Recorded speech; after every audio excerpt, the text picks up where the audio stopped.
Hello everyone, welcome to Sweet Memories. Upcoming రివ్యూలోకి వెళ్ళిపోదాం. Amar family water park నుండి ఇంటికి రీచ్ అవుతారు కదా. నిర్మలమ్మ సదాశివ బాగిని పిలుస్తారు. అమ్మ బాగి, ఇప్పుడు నీ కాళ్ళకి ఎలా ఉంది అని అడుగుతారు. పర్లేదు మావయ్య, కొంచెం తగ్గింది అని చెప్తుంది బాగి. చూడమ్మా, నీకు ఆరోగ్యం బాగోకపోయినా కేవలం పిల్లల కోసమే నువ్వు వెళ్తానంటున్నావు చూడు. వెళ్ళి వాళ్ళకి ఎలాంటి ప్రమాదం జరగకుండా క్షేమంగా అందరూ ఇంటికి తిరిగి వచ్చేలా చేసావు చూడు.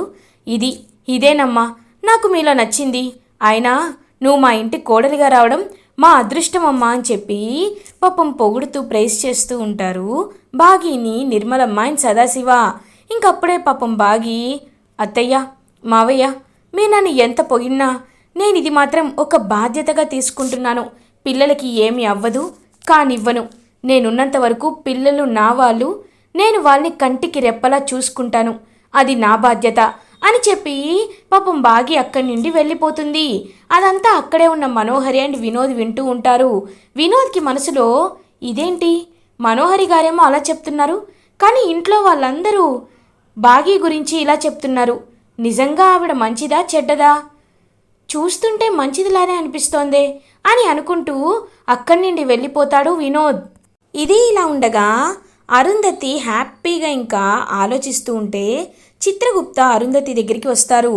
ఏమిటి బాలిక, ఇవాళ జలవిహారములో చాలా సంతోషంగా గడిపావా అని అడుగుతారు. అవును గుప్తా గారు, కొద్ది రోజులే కదా ఉండేది, అందుకే చాలా సంతోషంగా గడిపాను అని అంటుంది అరుంధతి. చూడు బాలిక, నీకు ఇంకా 2 దినములు మాత్రమే సమయం ఉన్నది. ఆ 2 దినములలో నువ్వు ఆ దుష్టబాలిక గుట్టుని బయట పెట్టి నీ పతిదేవుణ్ణి, నీ సోదరిని కలపాలి. ఈ విషయం నీకు గుర్తుంది కదా అని అంటారు చిత్రగుప్త. ఎందుకు గుర్తులేదు గుప్తా గారు? నాకు బాగా గుర్తుంది, కానీ ఆ మనోహరిని ఎలా ఎలా దెబ్బ కొట్టాలో అర్థం కావట్లేదు. అసలు ఆ మనోహరి గురించి ఆయనకి ఎలా తెలిసేలా చెయ్యాలో నాకు అర్థం కావట్లేదు అని అంటారు. బాలిక, ప్రశ్న నీ దగ్గరే ఉంది, కానీ సమాధానం కూడా నీ దగ్గరే ఉంది. ఈ విషయంలో నేను ఎలాంటి సహాయం చేయలేను, కానీ ఒక సలహా మాత్రం నీకు ఇవ్వగలను. నువ్వు బాగా ఆలోచించు, నీ సోదరితో కలిసి ఆలోచించు. ఖచ్చితంగా మీకు ఉపాయం దొరుకుతుంది, మీ సమస్యకి పరిష్కారం ఖచ్చితంగా దొరుకుతుంది అని చెప్పి ఇంకా అలా అక్కడి నుండి వెళ్ళిపోతారు చిత్రగుప్త. ఏంటి గుప్తా గారు క్లూ ఇస్తున్నారు? అయితే రేపు బాగి దగ్గరికి వెళ్ళి ఒకసారి కావాలనే మనోహరి గురించి డిస్కషన్ తీసుకురావాలి. అప్పుడు నాకేదైనా క్లూ దొరుకుతుందేమో అని వెయిట్ చేస్తూ ఉంటుంది అరుంధతి. ఇది ఇలా ఉండగా అమర్ బాగి దగ్గరికి వస్తారు. బాగి పాపం కాళ్ళతో కాస్త ఇబ్బంది పడుతూ ఉంటుంది. ఏంటి మిస్సమ్మ, అక్కడ బాగానే ఉన్నావు, ఒక్కొక్కసారి పరిగెత్తావు కూడా, ఇప్పుడు కాళ్ళు నొప్పిగా ఉన్నాయా అని అడుగుతారు అమర్. అంటే అది అని పాపం తడబడుతూ ఉంటుంది బాగి. చూడు బాగి, నేను చెప్పేది ఇదే, వేరే వాళ్ళ కష్టాన్ని కూడా నువ్వే తీసుకుంటావు, అందుకే ఎప్పుడు ఇబ్బందులు తెచ్చుకుంటావు. సరే నిద్రపో అని అంటారు అమర్. ఏమండి, నాకు నిద్ర రావటం లేదు అని అంటుంది బాగి. అయితే ఏం చేయమంటావు? ఇప్పుడు నేను అని అంటారు అమర్. మీరు అనుకున్నదే, ఒక పాట పాడండి, నేను హ్యాపీగా నిద్రపోతాను అని అంటుంది బాగి. ఏంటి, నేను పాట పాడాలా అని అడుగుతారు అమర్. అవును, తప్పేముంది, మీ వాయిస్ స్వీట్గానే ఉంటుంది, పాడండి అని రెడీగా ఉంటుంది హ్యాపీగా బాగి. పాపం అమర్ ఒక పాట పాడతాడు బాగి అడిగేసరికి. ఇంకా అలా బాగి నిద్రలోకి జారుకుంటుంది.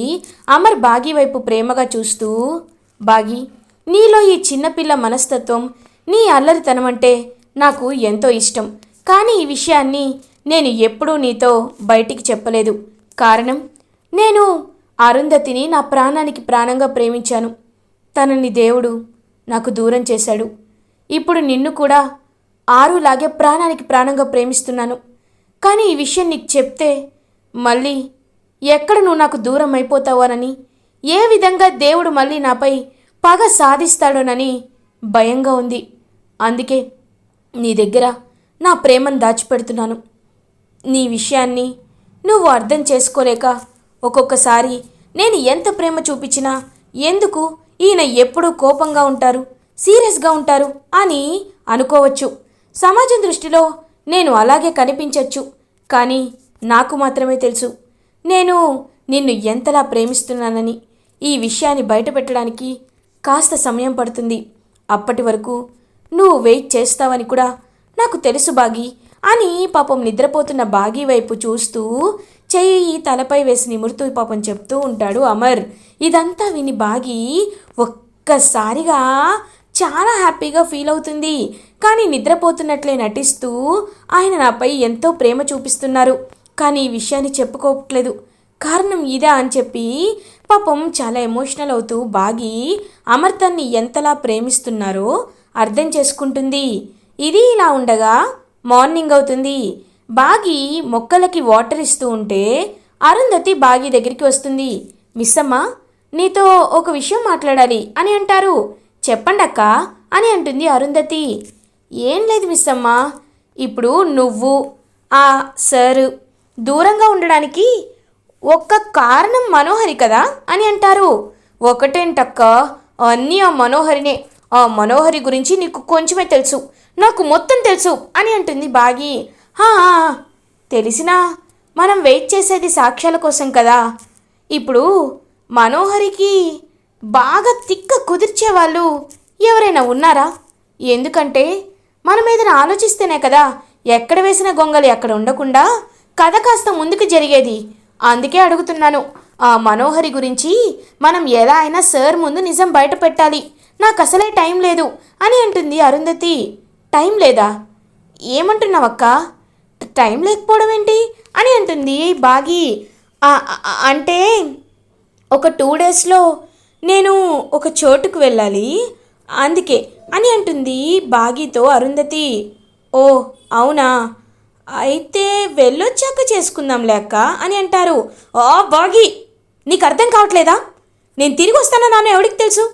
అందుకే అడుగుతున్నా. మనోహరికి గుట్టు మొత్తం తెలిసి అసలు మనోహరి భయపడి చచ్చేవాళ్ళు నీకు తెలిసిన వాళ్ళు ఎవరైనా ఉన్నారా అని అడుగుతారు. ఇంక వెంటనే ఆలోచనలో పడుతుంది బాగి. అలా అంటే అని గుర్తు చేసుకుంటూ ఒకసారి భోజనానికి వచ్చినప్పుడు కాళీ బాగితో చెప్తాడు కదా, బాగి నువ్వేం బాధపడకు, గా మనోహరి సంగతి నేను చూసుకుంటా అని అంటాడు కదా. అది గుర్తు చేసుకుంటుంది బాగి. అక్క, ఉండడమేంటక్క? ఉన్నాడక్క, మా మావయ్య, అదే మా పిన్ని వాళ్ళ తమ్ముడు కాళీ. ఎందుకో తెలియదక్క, ఆ కాళీ అంటే మనోహరికి భయం. ఆ భయం ఎందుకో తెలుసుకుందామంటే నాకు మా మావయ్య చెప్పలేదు, ఇటువైపు ఇది చెప్పటం ఈ మనోహరి కూడా చెప్పట్లేదు. అది మాత్రమే కాదక్క, కొన్ని రోజుల క్రితం మా మావయ్యపై ఎవరో అటాక్ కూడా చేశారంట. కోమాలోనే ఉన్నాడు. ఇదిగో నిన్నే పిన్ని ఫోన్ చేసి మెలకు వచ్చారని చెప్పిందంట. ఇంటికి కూడా వెళ్ళాలి అని అంటారు. అవునా? అయితే ఇదేదో మనకు ఖచ్చితంగా ఉపయోగపడుతుంది. ఆ కాళీని అడ్డు పెట్టుకొని మనోహరి బండారాన్ని ఆయన ముందు బయట పెట్టాలి అని ఎంతో హ్యాపీగా ఫీల్ అవుతుంది అరుంధతి. అయితే ఇంకా ఇక్కడేం చేస్తున్నావు, రా వెళ్దాం అని అంటుంది. ఎక్కడికక్క అని అడుగుతుంది బాగి. ఎక్కడికి ఏంటి మిస్ అమ్మా, వెళ్ళి మీ మావయ్యతో మాట్లాడదాం రా, అప్పుడే కదా ఆ మనోహరి మన కంట్రోల్లో ఉండేది. త్వరగా రెడీ అయ్యరా, మీ నాన్న వాళ్ళ ఇంటికి వెళ్దాం అని ఇంకా హ్యాపీగా రామ్మూర్తి వాళ్ళ ఇంటికి బయలుదేరుతారు బాగి అండ్ అరుంధతి. ఇది ఇలా ఉండగా రామ్మూర్తి పాపం దగ్గుతూ బాధపడుతూ ఉంటారు. కానీ రామ్మూర్తిని పట్టించుకోకుండా మంగళ వాళ్ళ తమ్ముడు కోమాలోండి బయటికి వచ్చారని వాళ్ళ తమ్ముడినే చూసుకుంటూ ఉంటుంది. ఏయ్, కొంచెం ఆ మంచినీళ్ళు ఇవ్వు అని అంటారు రామ్మూర్తి. మీకు కాళ్ళు చేతులున్నాయిగా, వెళ్ళి తీసుకోండి. రే తమ్ముడు, ఇదిగోరా నీకోసం మటన్ సూప్ చేశాను, తాగరా అని వాళ్ళ తమ్ముడిని మాత్రం ప్రేమగా చూసుకుంటూ ఉంటుంది. ఛీ, ఇది మారదు అని ఇంకలా అక్కడి నుండి వెళ్ళిపోతారనమాట రామ్మూర్తి. కరెక్ట్గా అలా బయటికి వచ్చేలోపు నాన్న అని బాగి అరుంధతి ఇద్దరు ఎదురు వెళ్తారు. అమ్మ బాగి అని పాపం బాగిని హక్ చేసుకుంటారు రామ్మూర్తి.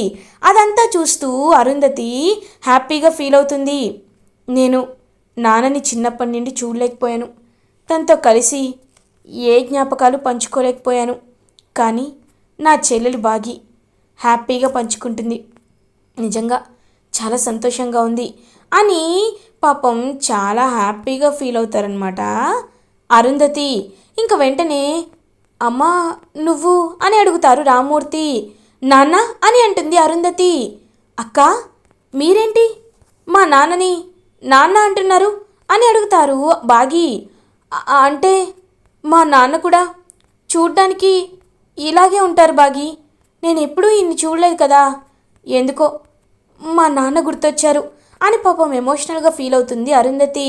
అయ్యో అమ్మా, బాధపడద్దమ్మా, నువ్వేమీ బాధపడద్దు. మీ నాన్న ఇక్కడ లేకపోవచ్చు, కానీ నాలో మీ నాన్నని చూసుకోమ్మా, రండి లోపలికి వెళ్దాం అని చెప్పి ముగ్గురిని ఇంకా లోపలికి తీసుకొస్తాడు రామ్మూర్తి. ఇంకలా మంగళ అయితే చూస్తూ ఉంటుంది. ఏంది పోరి, చాలా రోజులకి ఈ ఇల్లు గుర్తొచ్చిందా నీకు అని అడుగుతారు. అంటే పిన్ని, నేను వచ్చింది మావయ్య కోసమే అని అంటారు. ఏంది, వీడి కోసమా అని అంటారు. ఏంది బాగి, నువ్వు నన్ను కలవనీకి వచ్చావా, ఏంది కథ అని అడుగుతాడు కాళీ. మావయ్య, నేను నిన్నొకటి అడుగుతాను, నిజం చెప్తావా అని అంటారు. గంటే అని రామ్మూర్తి వైపు చూస్తారు. నాన్న, నువ్వు కొంచెం బయటికి వెళ్ళి మా కోసం అని అంటారు. ఇదిగోమ్మా, ఇప్పుడే వెళ్తాను, నీకేం కావాలో చెప్పు తీసుకొస్తానని చెప్పి బయటికి వెళ్ళిపోతారు రామ్మూర్తి. ఇప్పుడు చెప్పు మావయ్య, ఆ మనోహరి నిన్ను చూసి ఎందుకు భయపడుతుంది, అసలు ఎందుకని నువ్వు మనోహరికి తెలిసిన వాడివయ్యావు, అసలు మనోహరి ఏం చేస్తుంది అని అడుగుతారు. చూడు బాగి, నేనిప్పుడు నీకు నిజం చెప్పబోతున్నా, నువ్వు ఈ నిజాలు విను. చూడు, మనోహరి ఆల్రెడీ పెళ్లి చేసుకుంది. వాడెవడో తెలుసా, ఆ రణ్వీర్ని పెళ్లి చేసుకొని ఒక పాప కూడా ఉందంట. తర్వాత అమర్ని వెతుక్కుంటూ వచ్చేసింది. ఈ విషయంలో ఆ రణ్వీర్ అడ్డుగా వస్తున్నాడని ఆ రణ్వీర్ని కూడా మనోహరి చంపించాలనుకుంది. గది కూడా నా చేతే. అప్పుడు నన్ను పెళ్లి చేసుకుంటా అనింది. కానీ నేనేం చేశానంటే నిజంగా చంపడానికి వెళ్ళా, కానీ ఆ మనోహరే నన్ను కత్తితో పొడిసింది. ఇదే జరిగింది అని చెప్తాడు కాళీ. ఇంకా మొత్తం పాపం వింటుందనమాట. అలా తనైతే విని, మావయ్య, నువ్వు నాకు ఒక హెల్ప్ చేస్తావా, ఇలా చేస్తే నాకున్న అన్ని ప్రాబ్లమ్స్ సాల్వ్ అయిపోతాయి అని అంటుంది బాగి. ఇంకా అరుంధతి కూడా, అవును మిస్సమ్మ, నువ్వు చెప్పబోయేది నాకు కూడా అర్థమైంది. ఇప్పుడు మీరు ఏం చేయాలంటే అని ఒక ప్లాన్ చెప్తారు కాళీకి. ఓకే మేడం, నేనైతే రెడీగా ఉన్నా అని అంటారు. రేయ్ తమ్ముడు, నీకు తెలీదురా, ఆ మనోహరి రాక్షసి, ఏమాత్రం డౌట్ వచ్చినా చంపేసిద్ది, నీ ప్రాణం మీదకి తెచ్చుకోవడం అవసరమా అని అంటారు. లేదక్కా, బాగి బంగారం, దేవత లాంటిది. అలాంటి బాగీని రోజు ఏడిపిస్తుంది అది. బాగి భర్తని లాగేసుకోవాలని చూస్తుంది అది. అలాంటి దానికి ఎంత రిస్క్ తీసుకున్నా, దాన్ని ఎంత అడ్డంగా ఇరికించినా తప్పేమీ లేదు. బాగి, నువ్వు అక్క మాటలేం పట్టించుకోవద్దు, నేను నీకు హెల్ప్ చేస్తానని చెప్పి హ్యాపీగా చెప్తాడు అరుంధతి. అండ్ బాగి హ్యాపీగా ఇంకా వాళ్ళ మావయ్య ఒప్పుకున్నందుకు అక్కడి నుండి వెళ్ళిపోతారు. ఇంకా వెంటనే బాగి తన ప్లాన్ని అమలు చేస్తుంది. ఇది ఇలా ఉండగా మనోహరి అటు ఇటు తిరుగుతూ ఆలోచిస్తూ ఉంటుంది. ఏంటి, నేను ఏ ప్లాన్ వేసినా ఫ్లాప్ అవుతుంది. ఇప్పుడు ఆ రణ్వీర్ ఏమో పాపం తీసుకు వెళ్ళబోయాడని చెప్పి ఇలా చేసేసినారు. ఇప్పుడు ఆడు పాపం తీసుకు వెళ్ళలేకపోయాడు రణ్వీర్. ఇప్పుడు ఏం చేయాలి అని చెప్పి ఆలోచిస్తూ ఉంటుంది మనోహరి. అప్పుడే గట్టిగా బాగి మాట్లాడుతూ ఉంటుంది అరుంధతితో. అక్క, ఇదిగో ఇప్పుడే ఇంటికి వెళ్ళొచ్చానక్క. మా మావయ్య కాళీ కోమాలోండి బయటికి వచ్చాడు కదా, తన దగ్గర ఏదో వీడియో ఉందంటక్క. ఆ వీడియోని పోలీసులకు అప్పచెప్తానంటున్నాడు అని మనోహరికి వినిపించేటట్టే మాట్లాడుతుంది బాగి. ఏంటి, ఆ కాళీ కోమాలోండి బయటికి వచ్చాడా, వీడియో కూడా ఉందా? నో, ఖచ్చితంగా వాడికి నా వీడియోనే ఏదో ఉండుంటుంది. ఇప్పుడే వాడి దగ్గరికి వెళ్ళాలి అని స్పీడ్గా కాళీ దగ్గరికి కారులో బయలుదేరుతుంది మనోహరి. ఎస్, మన ప్లాన్ సక్సెస్ అయింది అని చెప్పి హైఫై ఇచ్చుకుంటారు బాగి అండ్ అరుంధతి. ఇది ఇలా ఉండగా అమర్ ఆలోచిస్తూ ఉంటాడు. వినోద్, ఏంటి ఇక్కడే ఉన్నావు, ఏం ఆలోచిస్తున్నావు అని అడుగుతారు. అన్నయ్య, అలాంటిదేమీ లేదు అని అంటారు వినోద్. రేయ్, నేను మీ అన్నయ్యనరా, నేను అన్నీ గమనిస్తున్నాను. నిజం చెప్పు, నీకు చిత్ర అంటే ఇష్టం కదా అని అడుగుతారు అమర్. అన్నయ్య అంటే అని తడబడుతూ ఉంటాడు వినోద్. రేయ్, దాచుకోవద్దు, చిత్ర మంచమ్మాయే. సో ఒకవేళ చిత్రకు కూడా నువ్వు ఇష్టమైతే నీకు చిత్రకి పెళ్లి చేయడానికి అమ్మా నాన్నని నేను ఒప్పిస్తాను అని అంటారు అమర్. థ్యాంక్ యూ అన్నయ్య, థ్యాంక్ యూ సో మచ్. నేను వెళ్ళి చిత్రకి ప్రపోజ్ చేస్తాను, తను ఓకే అంటే నీకే వచ్చి చెప్తానన్నయ్యా అని హ్యాపీగా ఇంకా చిత్ర దగ్గరికి బయలుదేరుతాడు వినోద్. ఇది ఇలా ఉండగా మనోహరి కాళీ దగ్గరికి వెళ్తుంది. ఏంటి కాళీ, ఒక్క మాట కూడా కోమా నుండి బయటకు వచ్చావని చెప్పలేదు అని అంటారు. నీ గురించి పోలీసులకి చెప్దామని నీకు చెప్పలే, అయినా నువ్వేంది నన్ను చూడ్డానికి వచ్చావు అని అడుగుతాడు కాళీ. అలా అంటావేంటి కాళీ, ఎంతైనా మనం పెళ్లి చేసుకోవాలి కదా అని అంటుంది మనోహరి. ఓ అంటే ఇప్పుడు నన్ను పెళ్ళి ప్రేమ పేరుతో మోసం చేసి మళ్ళీ నాతో పని చేయించుకోవాలనుకుంటున్నావా అని అంటారు. చూడు కాళీ, నేను రణ్వీర్ని పెళ్లి చేసుకున్న మాట నిజమే, కానీ రణ్వీర్ ఇప్పుడు నాకు చాలా ప్రమాదంలా తయారయ్యాడు. అది మాత్రమే కాదు, ఇప్పుడు కొన్ని విషయాల్లో నేను చాలా ఇబ్బందుల్లో ఉన్నాను. ఇప్పుడు నువ్వు నాకు సహాయం చేయకపోతే చాలా ప్రాబ్లం అవుతుంది అని అంటారు. ఏంటి, నువ్వు రణ్వీర్ని అని అంటారు. అదేంటి తెలియనట్టు అడుగుతున్నావు, తెలుసు కదా నేను రణ్వీర్ కోల్కతాలో పెళ్లి చేసుకున్నామని అని అంటుంది మనోహరి. ఇంక వెంటనే హ్యాపీగా ఫీల్ అవుతాడు కాళీ. ఇంకప్పుడే క్లాప్స్ కొడుతూ బాగి అక్కడికి వస్తుంది. ఇంకా బాగీని చూసి ఒక్కసారిగా షాక్ అయిపోతుందన్నమాట మనోహరి. నువ్వు అని అంటుంది. హాయ్ మను, నేను కేవలం వినడం మాత్రమే కాదు, వీడియో కూడా తీసా, ఇప్పుడు నువ్వేమీ చేయలేవు అని ఇంకా వీడియోని చూపిస్తూ ఉంటుంది బాగి. హేయ్ బాగి, నువ్వు మాత్రం ఆ వీడియోని అమర్కి చూపించద్దు అని అంటుంది. చూపించట్లా, సెండ్ చేసేసా, ఇప్పుడు అమర్ సార్ ఈ వీడియో చూస్తారు అని అంటుంది అరుంధతి. ఇంకా ఒక్కసారిగా అమర్కి నిజం తెలిసిపోతుందని గడగడ వణికిపోతూ ఉంటుంది మనోహరి. అలా ఇంకా అమర్ ఆ వీడియో ఓపెన్ చేసి చూసేసరికి మనోహరికి ఆల్రెడీ పెళ్ళయిందని అండ్ కాళీని కూడా ఇలా వాడుకొని పెళ్లి చేసుకోవాలనుకుంటుందని, తను ఇన్ని హత్యలు చేసింది అనే విషయాలు తెలుసుకొని ఒక్కసారిగా స్టన్ అయిపోతారు అమర్. ఇలా ఎపిసోడ్ ఎండ్ అవుతుంది. ఫర్దర్ ఎపిసోడ్ రివ్యూస్ ముందుగా మీకు కావాలి అనుకుంటే మా ఛానల్ని సబ్స్క్రైబ్ చేసుకోండి. Thanks for watching.